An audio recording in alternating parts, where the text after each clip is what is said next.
Cette carte mentale va traiter de la technique biomédicale ainsi que de la recherche biomédicale et notamment ce qu'elles engendrent. En effet, technique et recherche biomédicale vont créer de la puissance et du pouvoir, notamment par le fait de pouvoir créer de nouveaux objets tels que des embryons, des gamètes, des cellules, mais aussi des organes artificiels pour les greffes. Et face à ces nouveaux objets, nous allons nous retrouver dans des situations particulières. Ces situations particulières n'auront pas de statut de droit, ce qui va amener à un vide juridique. Ce vide juridique face auquel nous nous retrouvons est dû au fait que nous n'avions pas anticipé les problèmes que pouvaient engendrer ces nouvelles techniques et recherches.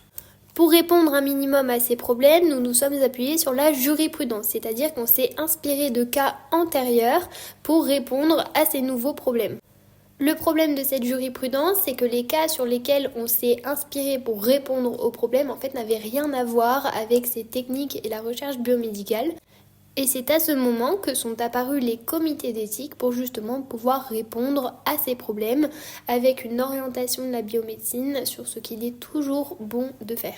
Et donc maintenant, quand on va utiliser la technique biomédicale ainsi que faire de la recherche biomédicale, ce sera toujours dans un esprit éthique qui permettra d'orienter cette recherche et cette technique biomédicale sur ce qu'il est bon de faire. Et également, nous avons pu créer de nouveaux statuts de droit pour ces nouveaux objets et y répondre de manière beaucoup plus simple qu'en utilisant la jurisprudence.